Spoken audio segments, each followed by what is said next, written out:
trabalho de discípulo, de propagar o Evangelho. E aí nós temos a finalidade da FDJ, né? O seu príncipe pode ver?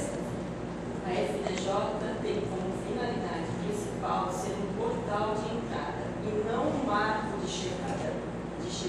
Através dela, o discípulo sente a humanidade inteira com seu coração sensível e ouve de mais perto o apelo de Jesus para que façam alguma coisa, mobilizando o amor e a sabedoria que Deus nos concedeu.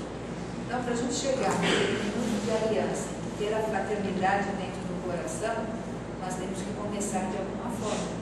E a gente começa no trabalho, né? Propagando, levando os ensinamentos, levando o Evangelho adiante, é que a gente consegue trabalhar em nós para poder passar, para que a gente seja o exemplo. E aí nós apresentamos a dinâmica desse estudo, né? Que seria levar esse Evangelho, esse estudo, para a maioria das casas. Então nós tivemos aqui o encontro, dia 6, e em um ano o Luiz voltaria conosco, para a gente conversar o que significou esse estudo durante esse ano. E nós estaríamos levando esse estudo para as casas. Então, como é que funcionou? Cada casa encaminhou um grupo de colaboradores para estudar junto. Então, nós formamos equipes de cada casa. E aí essas equipes reproduziram isso nas suas casas. Foi feito, inclusive, um calendário que, se o voluntário não pudesse, naquele dia da sua casa, fazer ali, ele poderia ir para outra casa. Isso, não sei como se isso aconteceu em São Vicente. Em Santos aconteceu, quando a gente perdia da nossa casa, a gente ia em outra. Tanto é que no CAE veio algumas companheiras que na casa dela estava dentro do estudo, elas vieram fazer na nossa casa. Então essa fraternização, essa troca, foi muito gostoso. Então a gente teve a oportunidade de ter colaboradores de outra casa conosco. Então essa foi a dinâmica do estudo, para que todos tivessem a oportunidade. Lógico que sempre quando a gente começa o estudo, a gente tem ideia de atingir 100%. Mas a gente sabe no íntimo da alma que sou utopia, né? Nós nunca vamos atingir. Mas se atingir 10%, nós já atingimos alguma coisa. Mas é o sonho que nos impulsiona. Então a gente tem o desejo de aumentar isso. Mas Jesus terminou com 12 e o Evangelho está aí. Esses 12 levaram. Então, que os 10%, 20% de cada casa que participou, seja aquele que vai impulsionar, movimentar, para que outros sejam estimulados a participar também. Por isso que nós vamos estar dando continuidade. Foi só nós podemos dizer que o estudo até agora foi assim, para aguçar a curiosidade. Agora nós vamos mais participando, entrando mais, compreendendo mais, assimilando mais todo esse estudo.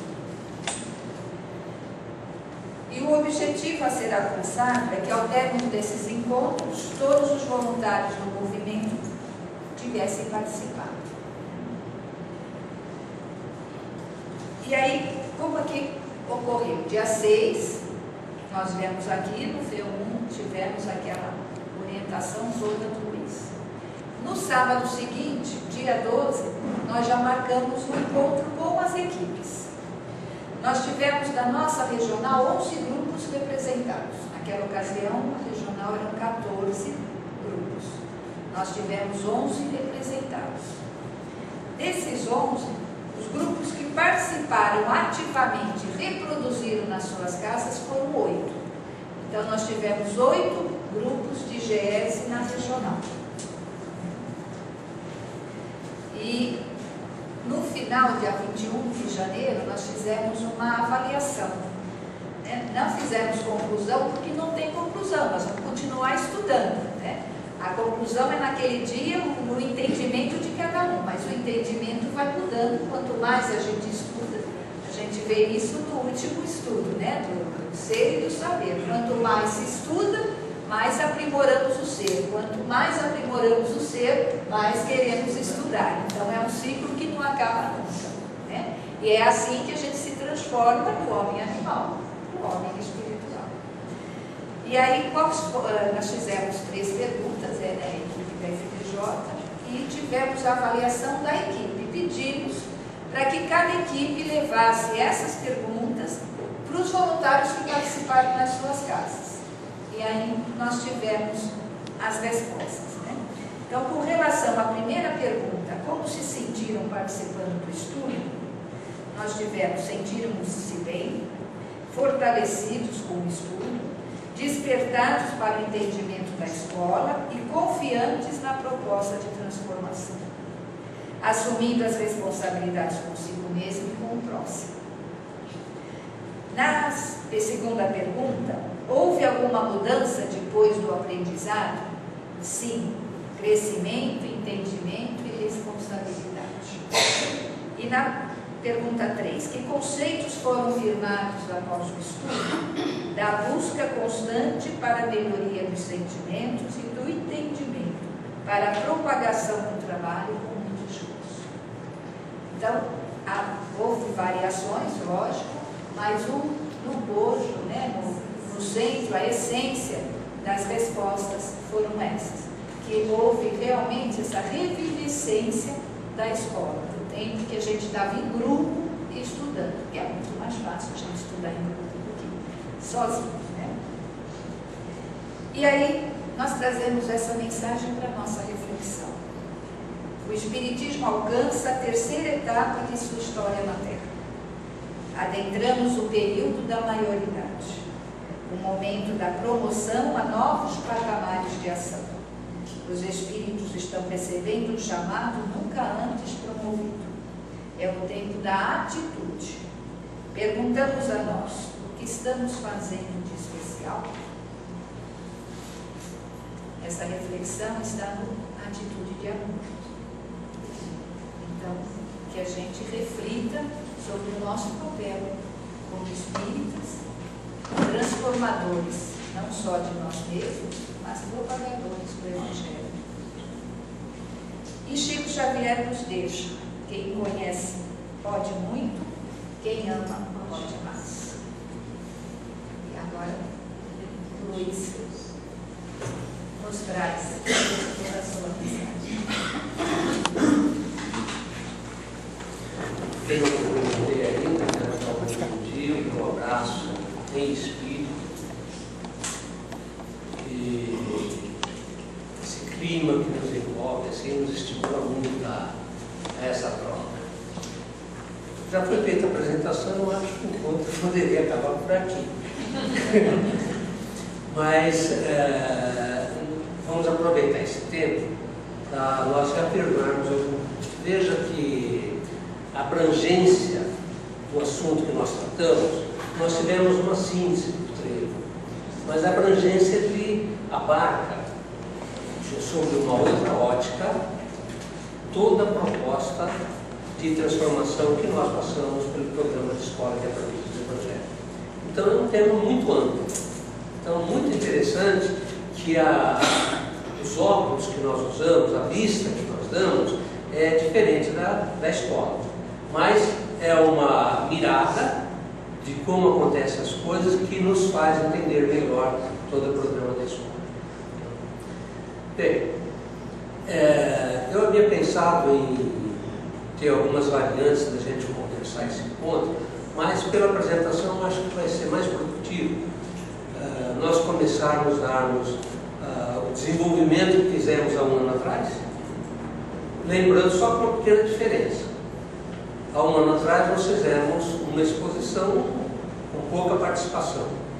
Hoje eu acho que pode ser o inverso, ou seja, pouca exposição e mais participação. Então, à medida que nós formos relembrando alguns pontos mencionados, a gente já pode dar a nossa contribuição, aprofundar mais, que é o momento que, tanto nas exposições anteriores como nos artigos do trevo, os assuntos são abordados de uma forma muito sintética. Então, nós temos a oportunidade agora de itens que tenham nos chamado a atenção de aprofundar a questão. Antes de nós começarmos a conversa, seria muito interessante nós lembrarmos alguns ensinamentos que tiveram em nossa escola. Então, a nossa escola começa com a criação. E é muito interessante abordar que surge o papel do Criador como ser onipotente. E a partir dele surgem a criação com o princípio espiritual e o princípio material. Nós temos poucas possibilidades de explorar o que aconteceu com o princípio espiritual. Temos algumas vagas noção do que tem acontecido, mas sobre a matéria nós temos um campo de observação mais objetivo. E percebemos então que com a criação de todas as galáxias, criação de tudo que existe, nós consideramos o nosso planeta como um ser vivo. Isso é muito interessante, que está sujeito à evolução. Então nós estamos como um componente de um ser vivo, mas temos que preocupar com o nosso crescimento. Quando nós conseguirmos crescer individualmente, isso terá reflexo no ser maior onde nós habitamos, que é o nosso planeta. E a grande questão é nos posicionar como se dá essa evolução. No nosso foco, que nós abordamos em nossa discussão, nós percebemos que a vida surgindo no planeta Terra, há uma equipe espiritual que está coordenando esse aparecimento e esse crescimento de todos os componentes do nosso planeta. E nós somos um desses elementos. Muito provavelmente não o mais importante, mas um dos componentes. Isso é muito interessante, porque toda a vida biológica tem a sua importância e nós somos um ser integrado a isso. Vamos então focar só nesse campo do nosso crescimento, deixando a abordagem dos outros componentes do nosso planeta. Nós, seres espirituais constituídos de matéria, hoje sabemos, nosso grupo sabe, os grupos espiritualistas sabem, que o nosso planeta tem uma orientação superior. E essa orientação tem auxiliado os seres que estão em estágios de menor evolução, que somos nós. De que forma ele tem auxiliado isso? Tem auxiliado enviando elementos que nos puxam nesse progresso. São os missionários, são os seres que nos dão o caminho da nossa evolução. O que nós conhecemos muito bem e exploramos muito são os seres que nos ensinam a fazer coisas na vida material.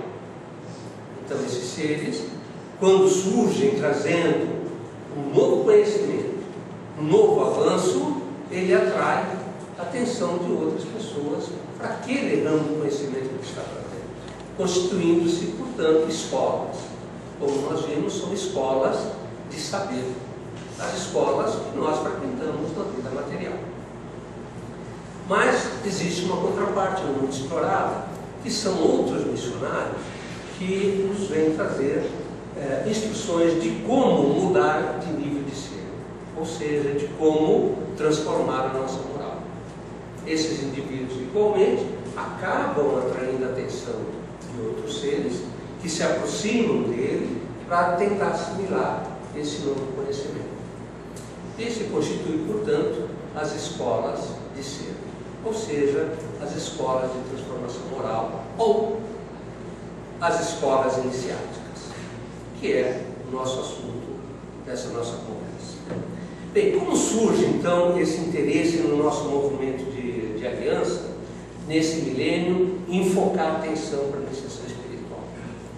Ela surgiu com uma série de encontros ocorridos no ano 2000, quando nós comemoramos o cinquentenário da criação do programa de Escola de Aprendizes do Evangelho, onde os nossos companheiros do primeiro momento de aliança saíram por todas as regionais falando sobre esse programa de transformação do homem, focando que era um programa iniciático. E aí nós percebemos que no nosso movimento nós estávamos como um papagaio, repetindo que a nossa escola era iniciática mas no fundo não saía disso. E o que é iniciática, né? Então, durante esse milênio, nosso movimento focou sobre isso para vamos entender o que é essa escola iniciática. Então, a escola iniciática ela tem se mostrado, diferentemente da escola de conhecimento, é uma escola muito prática. A escola de conhecimento pode ser teórica, aquela que nos ensina a fazer coisas, mas a escola iniciática tem que ser prática. Por isso que durante o nosso programa de escola, nós fazemos exercícios práticos. Então, toda a proposta que claro que recebemos algumas informações, mas o foco é sobre a prática. Então, é isso que nós temos que manter vivo. Sempre nesses encontros, procurar fazer coisas práticas. Ou seja, como aplicar o conhecimento, porque só assim nós aprendemos. Bem, dado então esse enfoque com a escola iniciática, nós passamos a definir então a tradição espiritual do que nós conhecemos das escolas iniciáticas. Temos informações de que ela está presente desde as civilizações mais primitivas, mas onde ela começa a ter realce, e a notícia que nós temos é na Lemúria, onde temos alguns grupos de pessoas que se aproximam de seres crísticos. Armon nos cita pelo Armon, também no texto Arcas Eternas, é mencionado duas entidades crísticas que encarnam na Lemúria. E quando uma entidade crística vai nos trazer um salto de conhecimento, ele tem que ter o apoio de outras entidades para dar suporte a esse conhecimento, que nós conhecemos como fraternidades. Então, existe pelo menos duas grandes fraternidades na Lemúria, onde orientavam já os seres humanos na sua transformação moral. Temos um relato também de outras encarnações de seres crísticos na Atlântida, também foram duas entidades crísticas que reencarnaram, tendo também o suporte de duas grandes fraternidades. Com a migração, estamos falando só do Ocidente, porque no Oriente tem uma outra tradição espiritual, igualmente auxiliando nossos irmãos no Oriente. Mas no Ocidente, tivemos depois encarnações no Egito, de grandes mestres do conhecimento iniciático e que auxiliou aquele povo na sua transformação e evolução. E de seres que nos trouxeram uma mudança substantiva na nossa transformação moral, tivemos na nossa tradição cristã, o primeiro grande ser crístico que nos dá as primeiras informações, Moisés, seguido por Jesus. E uma outra forma de dar um conhecimento iniciático substantivo, deixa de ter a característica obtida até então, onde temos o registro de 9 seres crísticos nos trazendo informação. A 10ª forma de trazer o conhecimento iniciático deixa de ser pessoal e passa a ser através de uma equipe da espiritualidade, dando uma das suas vertentes de apresentação é através do conhecimento espírita. Então isso dá um novo campo de auxílio à obra. É muito interessante nós notarmos que estamos falando não exatamente da religião como da religião no seu aspecto exterior, a religião no seu aspecto esotérico, exotérico com X. Mas essas grandes contribuições são as contribuições do conhecimento mais restrito, do conhecimento esotérico. E o Espiritismo também tem isso. O Espiritismo tem o conhecimento para as massas, que é o conhecimento esotérico, mas nós temos que centrar também que existe um núcleo de auxílio de transformação que vai servir para a difusão desses ensinamentos. E esse núcleo é um núcleo focado na sua transformação íntima, é o foco mesmo da reforma interior, da reforma moral. Então nós temos que focar que existe um conhecimento exterior para toda a população, mas tem que haver um núcleo, sempre, em todas as religiões, um núcleo que dá sustentação a essa transformação. Bom, nós estamos voltando o olho agora para esse mundo mais interno, focado mais na nossa transformação, entendendo o porquê utilizamos certas ferramentas e qual é o objetivo da nossa transformação. Para nós entendermos isso, nós transmitimos essa informação através de uma parábola. Mas antes de falar da parábola, convém dar uma olhada do que tem apresentado ao mundo, que tipos de escolas, que tipos de caminhos foi oferecido ao homem para ele se transformar. Então nós mencionamos que são conhecidas 3 grandes vertentes de auxílio à transformação do homem. A primeira vertente de transformação do homem, a primeira escola, o primeiro caminho, seria o caminho do autoconhecimento através do domínio do corpo físico, através do domínio da dor, do controle da dor, do controle dos movimentos instintivos, e que nós denominamos de escolas de faquires, porque os faquires é aquele indivíduo que demonstra a procura do seu domínio através do corpo físico, desenvolvendo assim uma vontade física. Esse é um caminho, como nós abordamos nos textos, muito difícil. Porque quem se inicia por esse caminho, normalmente ele é estimulado por algum exemplo. Ele vê uma pessoa que consegue fazer exercícios que poucas pessoas conseguem. Ficar numa determinada posição durante dias, meses e anos. E ele então, tentando imitar esse exercício, ele percebe que vai descobrindo formas de que ele também é capaz de fazer exercício desse tipo. É claro que no começo ele não tem muito presente o que ele pretende com aquilo, a não ser fazer exercício. A verdade é que muitos se dedicam a esse tipo de exercício. Porém, poucos conseguem atingir o objetivo, que é a sua iluminação. É aquela integração com o todo através desse exercício. Porque isto só ocorre quando o adepto desse tipo de escola tem muito tempo de prática. E quem se dedica a isso não dura muito tempo.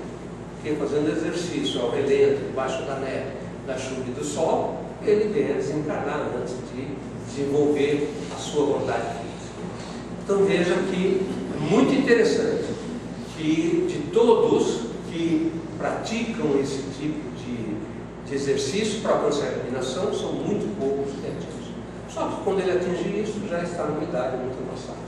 Não pode aprender outras vertentes da sua transformação. Uma outra escola que nós mencionamos é uma escola que, diferentemente do faquir, já tem mais ou menos noção do que ele pretende atingir. Ou seja, reconhece um ser superior a ele, a quem ele vai procurar desenvolver a sua fé e a sua obediência.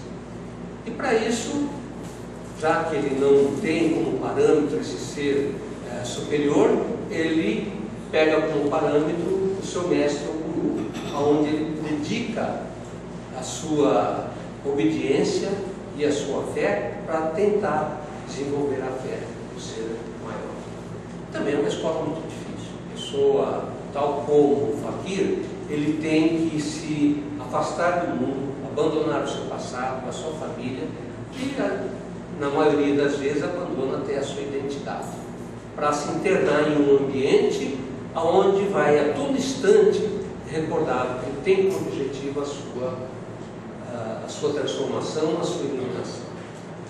E o trabalho que ele faz, basicamente, é o trabalho de domínio das emoções. Estamos falando da fé, da disciplina, das virtudes, e isso daí significa um trabalho sobre o corpo astral. Ou seja, na nossa linguagem, ou na linguagem teosófica, né? O faquir trabalha o corpo material, o monge tem um trabalho sobre o corpo das emoções, ou o corpo astral. A terceira grande escola é a escola do yoga, onde o adepto dessa escola procura o desenvolvimento do seu corpo mental. É também conhecida como a escola do discernimento ou a escola da sabedoria, que, numa caricatura, é o indivíduo que vai procurar a sua iluminação através do seu domínio e do seu entorno através da sua mente. Então, é um indivíduo que, através do exercício, consegue fazer a levitação, levitar corpos, mover corpos, ou seja, a mente passa a ser um instrumento de trabalho nesse nível. Então, mais como as outras escolas, o mesmo sacrifício exigido das outras escolas também se exige do yoga. Ele tem que se afastar do mundo, esquecendo o seu passado e adquirindo uma nova identidade. Nos 3 casos, quando o adepto consegue a sua iluminação, nos 3 casos, ele só consegue numa idade muito avançada. Em qualquer que seja a escola que ele conseguiu a sua iluminação, ele não trabalhou os outros corpos. Ou seja, no caso do yoga, quando atinge o domínio do seu corpo mental, falta ainda dominar o corpo físico e dominar o corpo emocional. Então veja que são escolas que dão um determinado nível de crescimento do indivíduo, mas ele terá que dar continuidade focando outros aspectos. E a grande pergunta que nós fizemos aqui há um ano atrás: que tipo de escola nós estaremos dispostos a seguir? E quase que unanimemente chegamos à conclusão que nenhuma serve para nós, porque qual é o ocidental que está disposto a pagar um preço tão alto e de uma vez, e sem saber que resultado vai ter? Ele paga o preço a sério. Quando alguém vai para um mosteiro, se interna um pagode, para onde quer que seja, para fazer a sua transformação, ou se interna numa escola yoga, ele não sabe se vai ter algum resultado. Sabe apenas que está pagando um preço elevado, mas ele se predispõe a isso. Bem, se nenhuma dessas escolas é adequada para nós, há de ter pelo menos uma que sirva, né? Que o preço não seja tão alto assim. E para isso nós contamos uma parábola. E aí a gente perguntou: o que é parábola? Para que a gente chegasse para o entendimento do que é parábola. A parábola o que é? É uma história simples, que o importante não é a história, mas o ensinamento que cada indivíduo pode tirar daquela escola. Que cada um vai tirar um determinado nível de ensinamento. Dependendo do quê? Dependendo do seu nível de entendimento. Ou, nessa linguagem, entendendo do seu nível de ser. Por isso que Jesus utilizou as parábolas para transmitir os ensinamentos. Por quê? Quem não tinha nível de ser, não ia nem perceber o grande ensinamento embutido naquelas pequenas histórias. E aquelas pessoas simples que estavam ao seu redor, que tinham um nível de ser já um pouco desenvolvido, conseguiam assimilar os ensinamentos que tem e que se perpetuou, está até nos dias presentes de hoje, onde encontramos pessoas tendo diferentes entendimentos dessas pequenas histórias. Então, chegadas às conclusões, nós contamos a parábola da prisão. Pedi para a Sandra contar para a gente a parábola da prisão. Não dá para combinado. Bom, então dessa parábola da prisão, a gente tem que imaginar que somos prisioneiros em uma prisão de altas muralhas, muito altas, muito largas, com uma guarda vigilante em torno dela, e aí vivemos como prisioneiros, nem sequer notamos que somos prisioneiros, porque vivemos, nascemos, vivemos ali, os nossos ancestrais também nasceram e viveram sempre dentro dessa prisão. Então nós nem sequer notamos que somos prisioneiros. Só conhecemos dentro dessa prisão, com essas muralhas altas e sempre com a guarda vigilante. E aí já vem uma perguntinha. O que é que esse prisioneiro, que sempre nasceu e viveu dentro dessa prisão, o que mais ele deseja em sua vida? Respostas? Sair da prisão e ir para onde? Alguns vivem naquela prisão. Alguns viverem bem naquela prisão. Ou seja, Se é não um tem nada. curioso, ele vai querer, mas se a pessoa mais ela vai querer viver naquela realidade.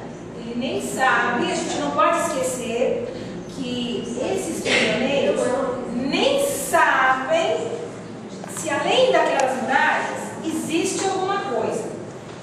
Então, querer sair da prisão, a gente não sabe exatamente sair para onde. Eu não sei se tem nada, o que eu vou querer fazer ali, né? Então a gente vai percebendo, como a colega ali falou, que ficar ali acomodado e ainda tirar proveito de tudo aquilo que a prisão pode nos oferecer. Então, se ele tem alguma coisa ali dentro, ele quer ter 2, 3. Se ele dentro dessa prisão ele tem uma cela mais bonitinha, mais arrumadinha, ele quer que a sua cela seja a melhor de toda a prisão. Se ele tem um aparelho de TV dentro da sua cela, ele vai querer 3, 4, uma de plasma e não sei o quê. Então ele vai querer realmente aproveitar tudo que a prisão pode oferecer. Mas aí a gente vai ver o seguinte. Mas antes disso a gente pode explorar esse ponto, né? O que significa prisão? A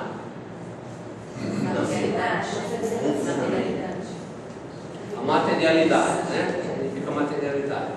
E que ensinamento nos traz esse ponto da parábola até agora? Qual é o grande ensinamento que traz? Que o prisioneiro pensa exatamente dessa forma.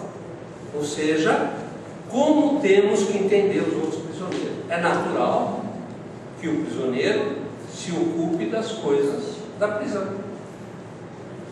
Isso é aceitação, ou seja, temos que aceitar que a condição do prisioneiro é focar na materialidade. Não cabe crítica, nos cabe entender que é assim que é o homem. Então isso eu acho que dá uma boa dica para nós espíritas quando temos a relação com o mundo, como a pessoa pensa e por que ela pensa daquela maneira. Como essa prisão simboliza, né, a materialidade, toda a nossa vida material, a nossa vida profissional, a nossa vida familiar, a nossa busca em querer sempre bens materiais, enfim, o nosso corpo físico, enfim, toda a materialidade. O nosso lazer. Nosso lazer, tudo que envolve a nossa materialidade, né? Estamos vivendo dentro dessa prisão, mas alguns prisioneiros vão sentindo uma insatisfação, se sentindo um vazio, mais até que isso, né? Esse vazio de uma intensidade que ele fala, não é possível que seja só isso. Deve haver alguma coisa além desses muros dessa prisão. Ele olha, ele examina e fala, nossa, mas isso aqui é muito alto, eu não consigo sair, eu não tenho visão nenhuma lá fora, mas talvez tenha alguma coisa. Então ele vai se sentindo insatisfeito com a sua vida. Levanta de manhã, sai, vai trabalhar, ganha dinheiro, volta, come, dorme, no dia seguinte levanta, né? Deve ter alguma coisa além disso.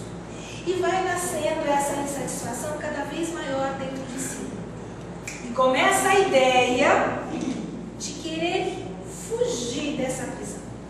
Muito interessante nós percebermos que a insatisfação surge naqueles indivíduos que recebem certo tipo de influência.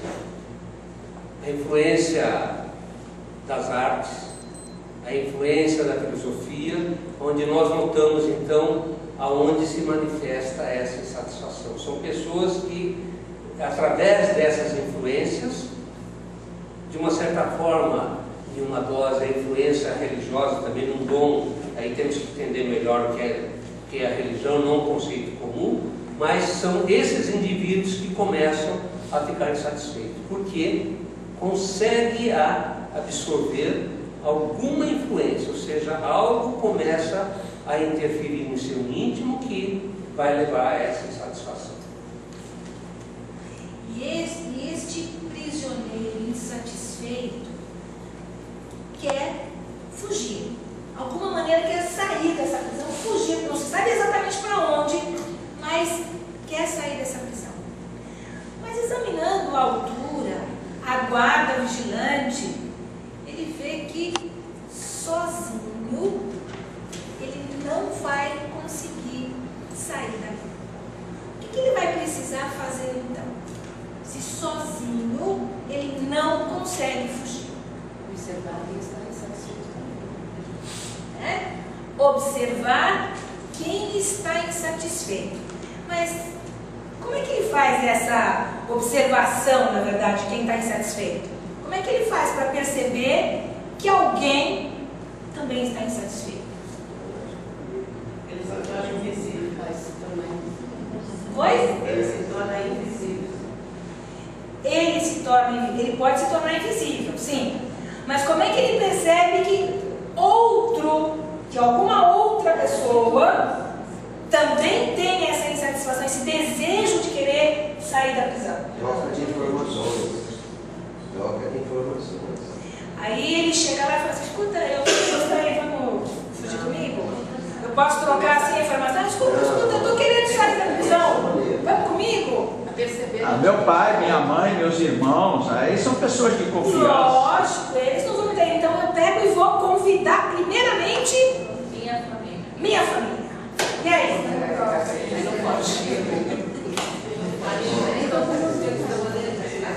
Por que eu não posso convidar minha família?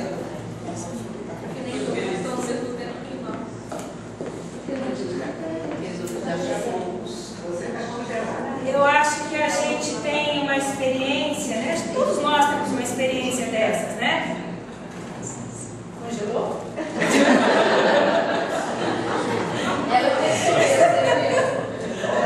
Ela observou. Você está observando, né?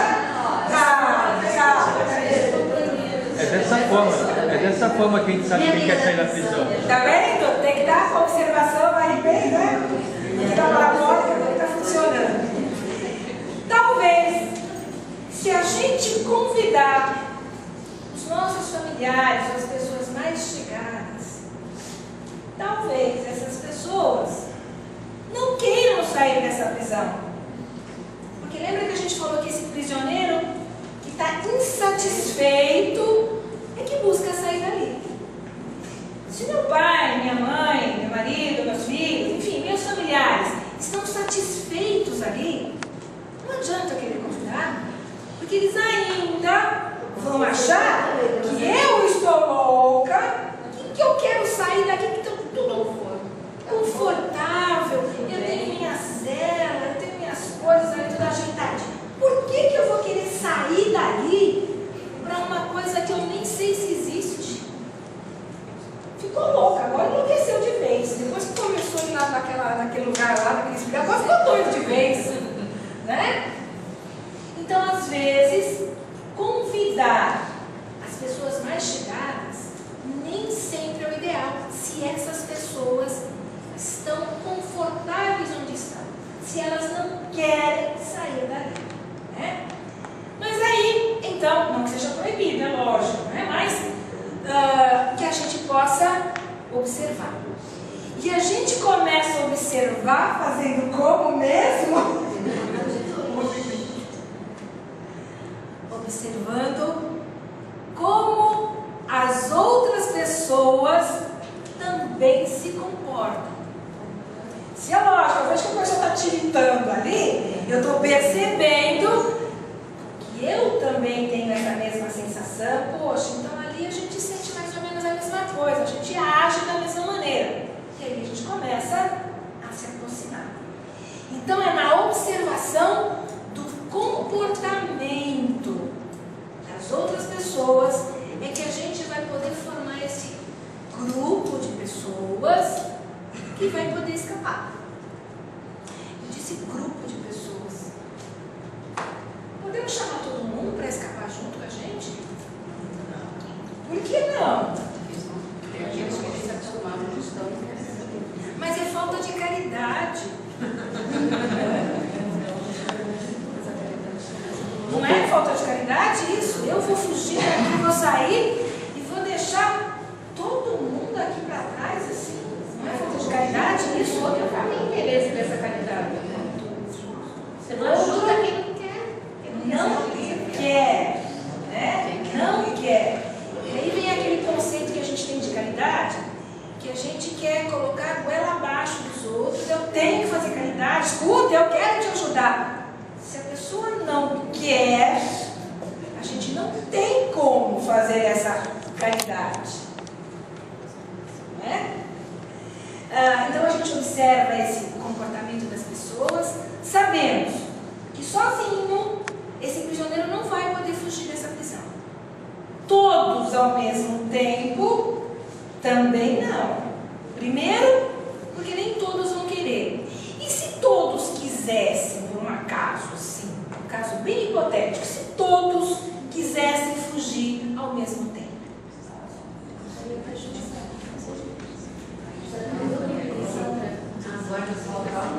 Né? A guarda ia perceber, escuta, de repente ficou tudo vazio, aqui não tem mais ninguém, o que aconteceu? Então, sozinho a gente não consegue escapar. Todo mundo ao mesmo tempo, também não.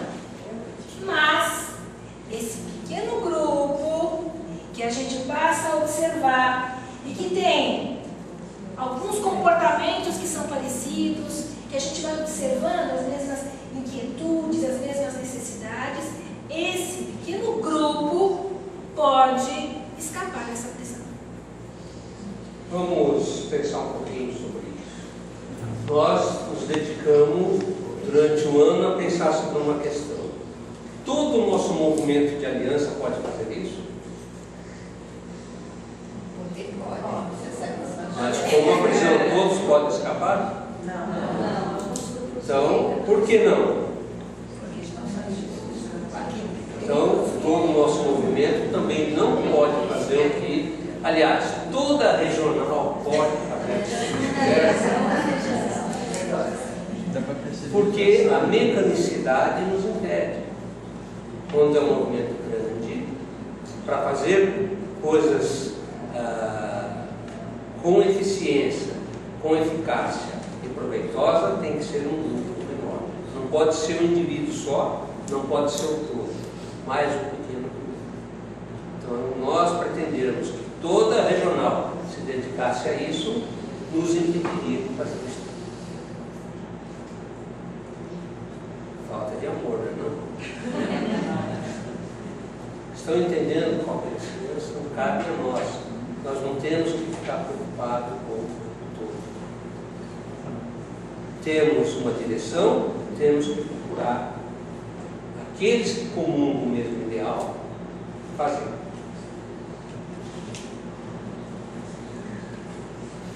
Esse grupo, esse pequeno grupo que sente essa necessidade de escapar dessa prisão, vai precisar de algo mais além dessa vontade.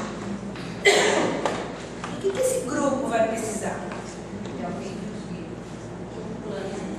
Vai precisar de um plano, vai precisar de um líder. A gente poderia chamar esse líder alguém, ou seja, alguém que já teve alguma experiência, que já tentou alguma vez. Pode ser que ele não tenha conseguido sair ainda, mas ele já tentou alguma vez e conhece alguns caminhos, sabe que por aqui talvez seja possível, por ali não, porque a guarda costuma vigiar mais do lado de cá, ou porque na construção da prisão, aqui tem uma fundação mais firme, mais resistente, por aqui não seja possível. Vai precisar realmente de alguém que conheça o caminho. Vai precisar de um plano, mas vai precisar de mais coisa ainda. Ferramentas. Claro, muro é alto. Talvez a gente tenha que fazer um buraco, fazer um túnel, alguma maneira, serrar grade, enfim, fazer alguma coisa de ferramentas para poder escapar, né? Então ia precisar ainda. Ou várias ferramentas, porque uma só, outros conseguem pular. Então vai precisar de alguém que conheça o caminho, vai precisar de um plano, vai precisar de ferramentas. Alguém do lado de fora. Alguém do lado de fora, de alguma maneira, de alguma ajuda exterior. Não sabe exatamente como, mas vai precisar de uma ajuda exterior. Tudo isso junto para poder escapar. Mas ainda não exploramos como ele formou o grupo, como ele observa, quais são os sinais que os outros têm que dar para ele formar um grupo. Como? Também. Pode explorar um pouco mais essa questão? De satisfação. Quais são os sinais de satisfação que a pessoa dá? Isso que é importante. O que nós vamos observar? Ele não faz o trabalho dele direito. Questionamentos. Ele questiona muito. Eu estou falando isso porque eu sou líder, né? E às vezes a gente percebe isso no nosso dia a dia. Né? Não é nada disso. Mas é insatisfação, é um modo de se trabalhar. Não, é exatamente o oposto. Veja, imagina. Nós temos na nossa vizinhança, quais são os vizinhos que nós conhecemos? O bebum. Conhecemos exatamente isso. O cara que aparece, o cara que quer ter o melhor carro, o cara que chega às 6 horas da tarde brigando, chega bêbado brigando. Esse nós conhecemos. Esse está muito visível. Que põe o som alto. Que põe o som alto. Solta foguete na hora que o time dele está jogando. Esse nós sabemos o nome, onde ele trabalha, que hora ele chega, que hora ele sai. Esse nunca vai conseguir escapar. Porque o dia que ele não estiver presente, vai ficar todo mundo, opa, cadê o fulano? Será que ele está doente? Vamos lá saber, porque hoje eu não. Então, este não é o tipo de sinal que nós temos observado. Precisa se passar. É o comportamento, né? Temos que aprender a observar os invisíveis. Vejam que não é fácil. Porque a ilusão maia nos engana. Porque nos faz observar que não tem que ser observado. Aquele que tem que ser observado, nós não sabemos observar. Que é o que nós temos que fazer. Porque à medida, no momento em que começamos a sentir a insatisfação, nós precisamos começar a mudar nossos hábitos. Para poder ficar invisível, como a companheira falou ali, né? Para a gente poder ficar invisível. E como é que a gente consegue ficar invisível? Não tem líquido nenhum para a gente tomar. Como é que a gente vai conseguir ficar invisível? Se desdobrando. Pode até fazer parte, mas não é só isso. Sim.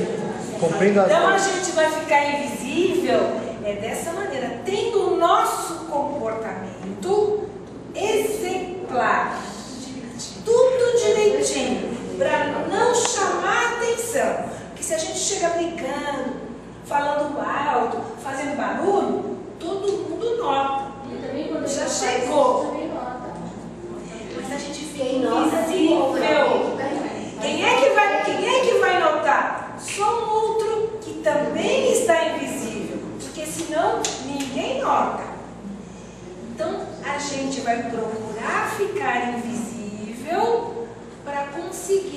observar qual é o outro que também está querendo ficar invisível para formar esse grupo. Veja só, quando eu falava da resistência do todo na materialidade, nos impede isso, porque quando nós começamos a mudar alguns hábitos, é desfocado a nossa atenção. Não, a pessoa é religiosa, por exemplo, ela tem que ser uma pessoa boa. Pegou o enfoque errado, pegou um desvio. Isso nos impede de realmente observar e se tornar invisível, porque aquilo foi um desvio.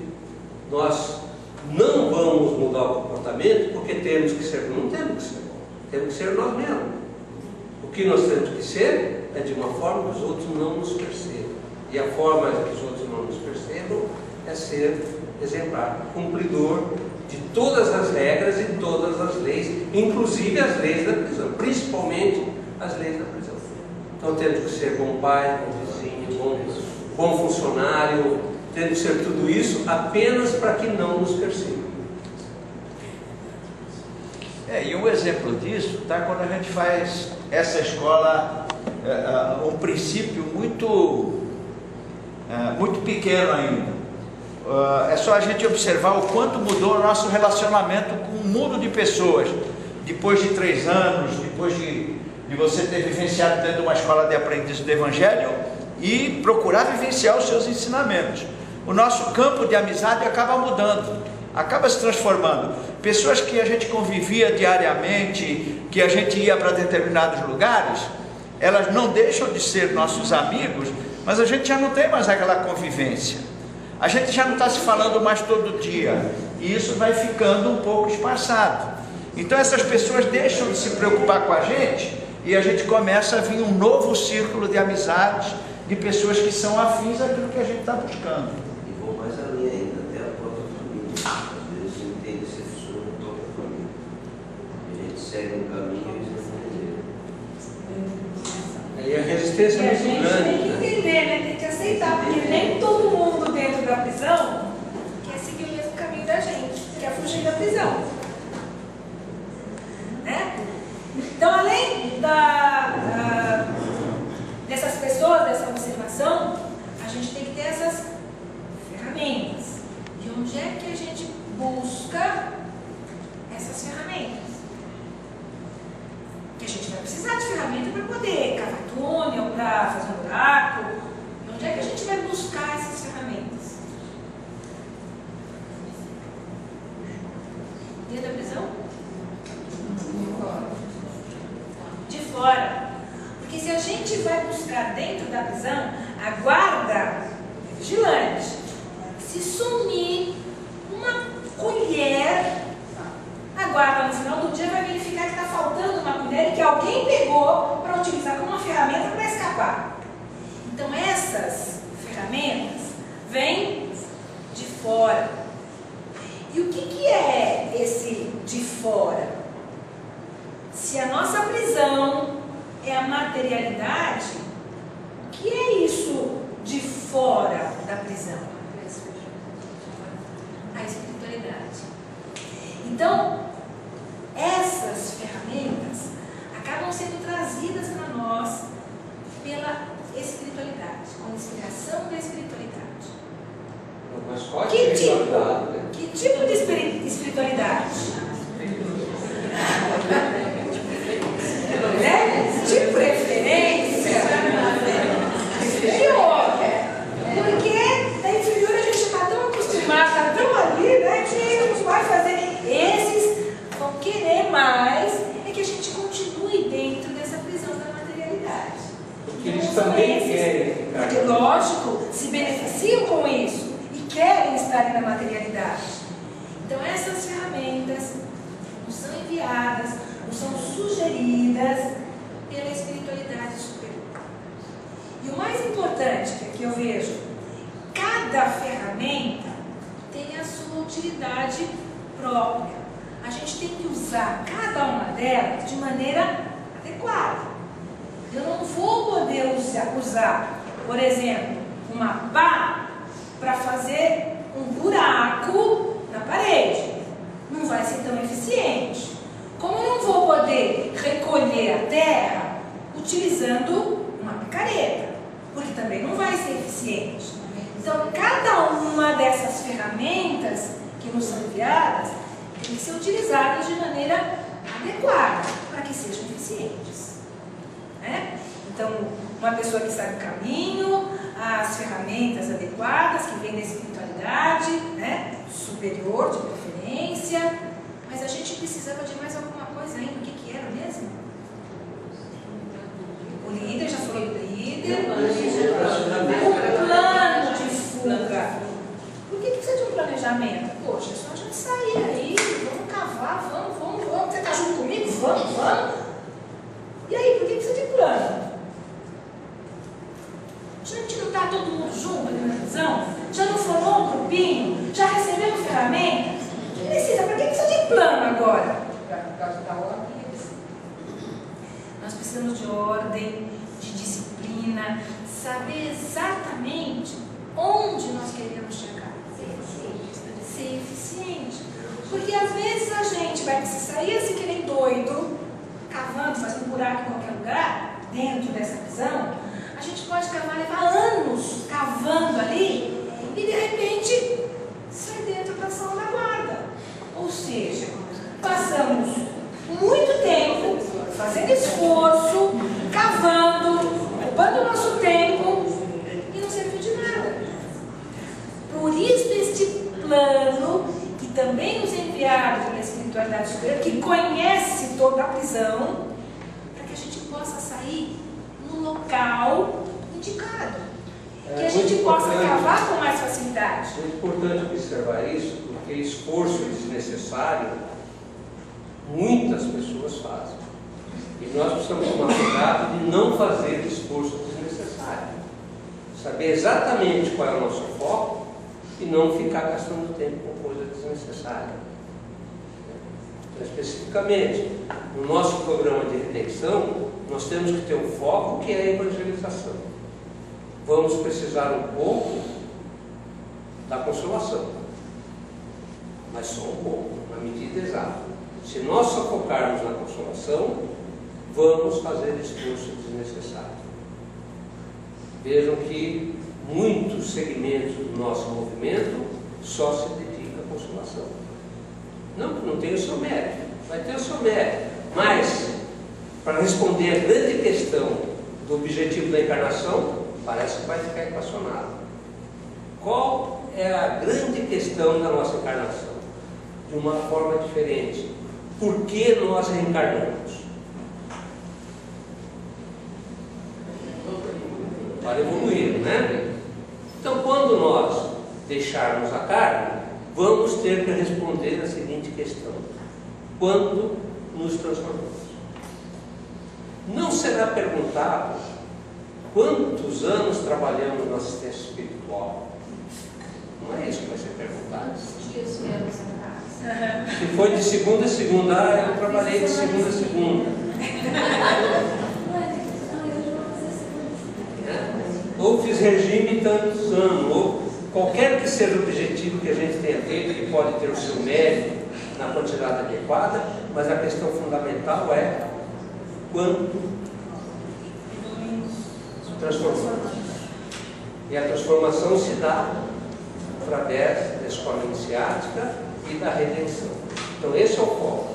A redenção só se consegue com algum pouco de consolação, mas só a consolação não leva à redenção. Uma outra coisa importante que a gente pode explorar na questão da ferramenta: só vamos conseguir escapar do grupo, só vai conseguir escapar se fizer esforço. O esforço é necessário. Se o grupo se posicionar frente à muralha e ficar rezando 24 horas por dia, não vai surgir um buraco. Por mais fé que o pessoal tem, ele pode ter a maior fé do mundo, não vai surgir um buraco. Você pode ficar ali rezando, pode ter, que não vai surgir. Será necessário esforço. Então, a questão do esforço é muito importante no nosso programa de transformação. É lógico, como você falou, realmente, ter as ferramentas, ter um plano, que todo esse plano é a nossa escola iniciática, dizendo qual é o nosso objetivo, o que nós vamos focar, que ferramenta, que instrumento nós vamos utilizar. Temos tudo, mas se a gente ficar parado, de braço cruzado, olhando, sem fazer nenhum esforço, as coisas não se alteram. Por mais fé que a gente tenha, por mais oração que a gente faça, ninguém vai fazer esforço por nós. Vamos ter orientação, a sustentação do plano espiritual superior, mas eles não vão cavar o buraco para nós. Vamos inspirar, vamos sustentar, vamos dar forças, mas o buraco quem tem que cavar somos nós mesmos. E cada um de nós. Não adianta eu ficar esperando ela cavar e do lado, ó, depois que ela cavou eu pego e aproveito, né? E aproveito o buraco que está feito. Isso não vai resolver nessa questão. Então, isso é uma... Mas a gente não pode cavar um buraco maior para deixar os nossos familiares. E se eles não quiserem, aí vai te cair naquela. E se eles não querem? É muito mais fácil que eu saia dessa prisão, que eu esteja do lado de fora, e eu do lado de fora tenha condições de auxiliar aqueles que estão ali dentro para que venham, do que eu tentar carregá-los juntos, e aí eu não consigo escapar nem eu e nem eles. Será que aguenta cavar um buraco grande? Né? Pois é. Então é mais fácil, né? Menos dificultoso que um escape e tente ajudar o outro, do que tentar arrastar o outro para fugir junto, que nem sempre vai querer. E mesmo... Mas é aquele que está no grupo, Sandra, você não entendeu? Aquele que está no grupo. Ah, mas aí... Ele está aqui junto comigo, no mesmo grupo, mas eu posso fazer o meu esforço, fazer um buraco maior, e ele mergulha junto comigo, ele quer fugir. Será que ele quer mesmo? Antes disso, Ele está no grupo. vai acontecer um fato muito interessante. Por ele nos amar muito, ele vai nos entregar o hospício para a guarda, porque seguramente nós perdemos o juízo. Então, quem não faz parte do grupo, não faz parte do grupo. É melhor que não esteja no grupo.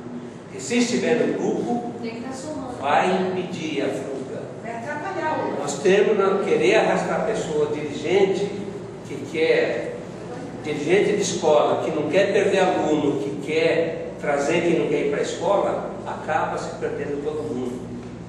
Acaba perdendo toda a turma. Quem não quer, vamos aguardar os momentos. Não temos que passar a mão na cabeça de ninguém, temos que fazer esforço. Nós vamos perceber que o que nos leva, logo em seguida, o que nos leva, quando queremos acomodação e facilidade, nos leva a desvio. Vamos sair da rota de escape.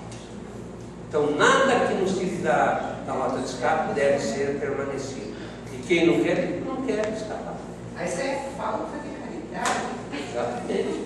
É esse o conceito.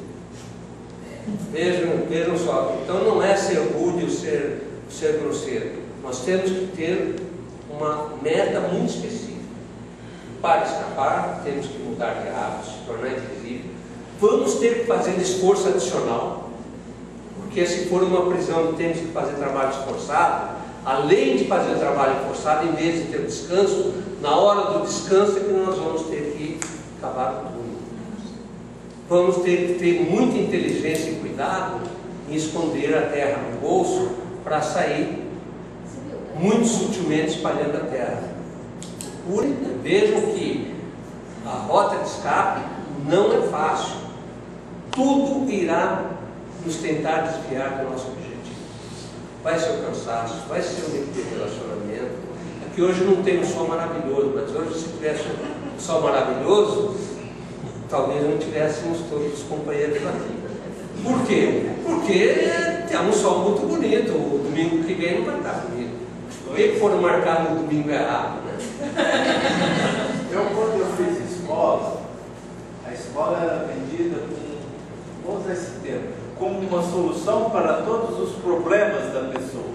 Mas só que não era explicado qual era o problema. Então a pessoa adentrava na escola, né, achando que todas as soluções das suas dificuldades dificuldade, todos os seus problemas seriam resolvidos, né?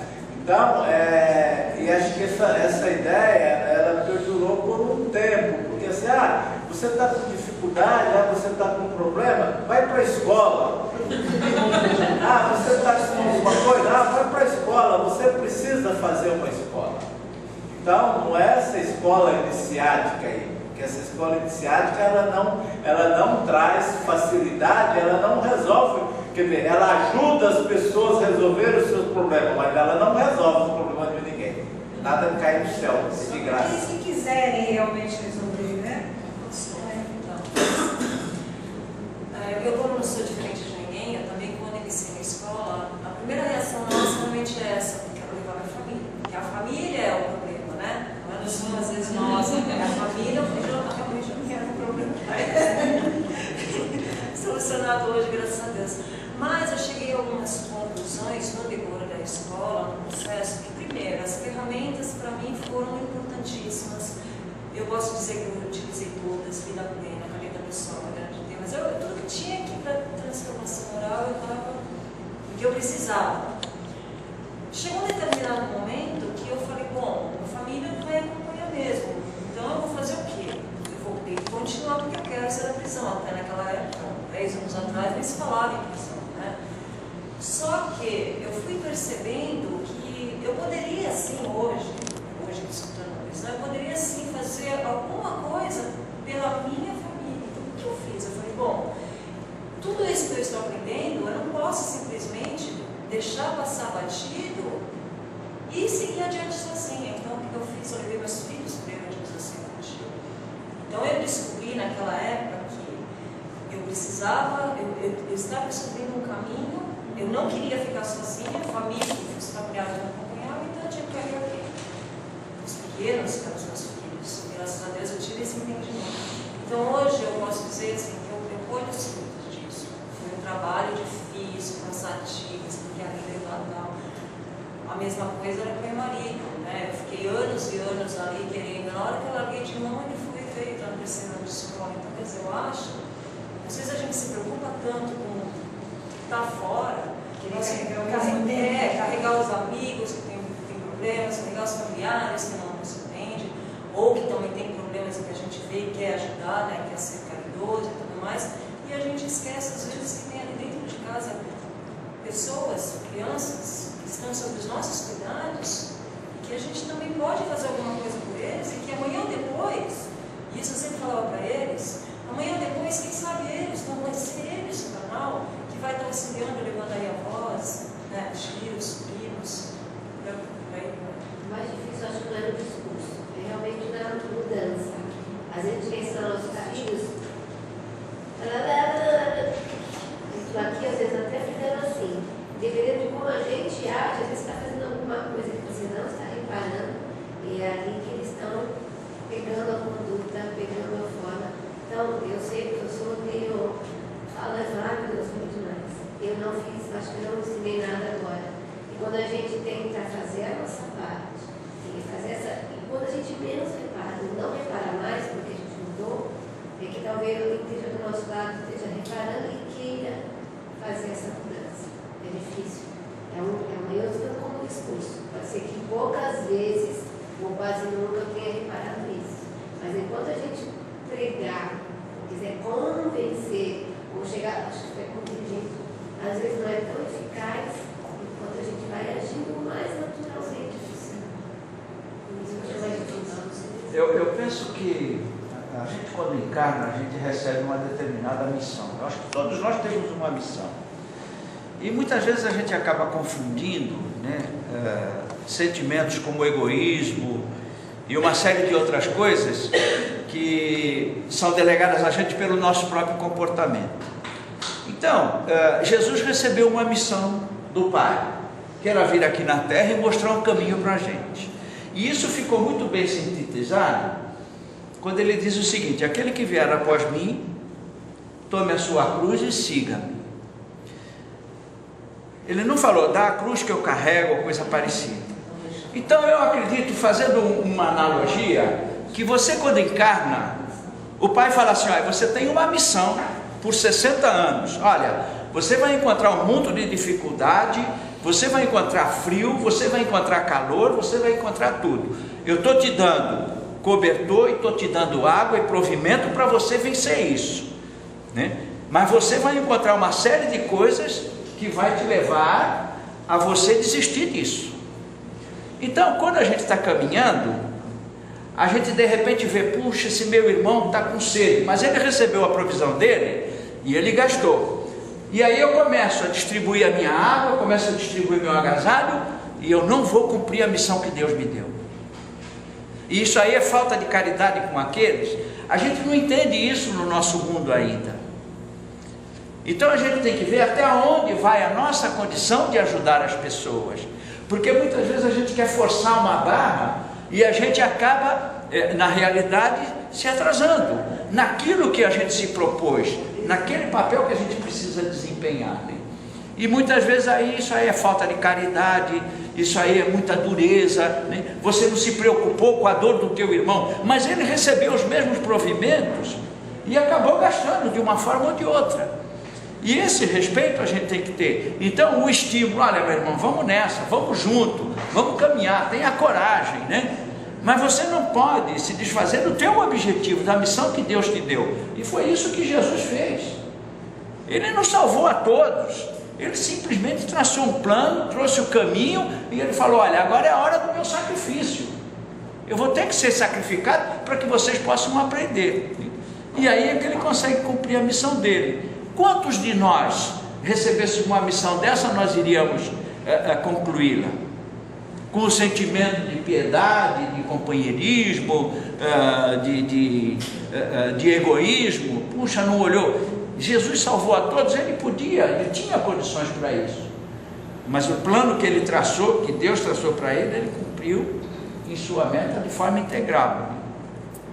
E às vezes a gente, quando a gente exige um pouco mais das pessoas, estimula um pouco mais, não, isso aí é muito esforço, tal. Não quer paciência. É meu filho, é meu irmão, é meu amigo. Olha, eu tenho que seguir meu caminho. Eu não posso ficar aqui querendo carregá-lo, que de repente quem vai se atrasar sou eu. E isso não é egoísmo. Por quê? Porque a gente tem um objetivo na vida a alcançar. E olha o café agora.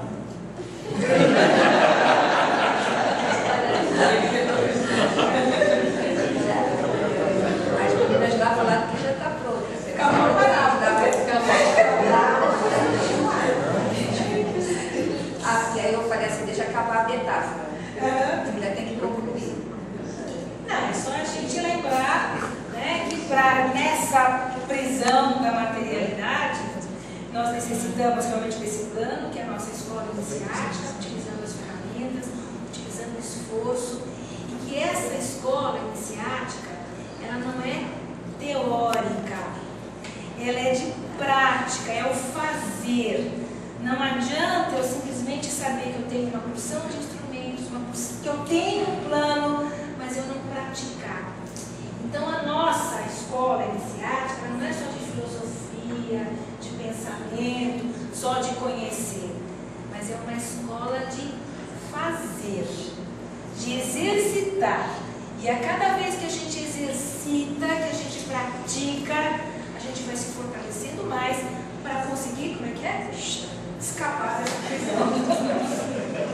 Então vamos para o debate, e a gente volta mais uma vez.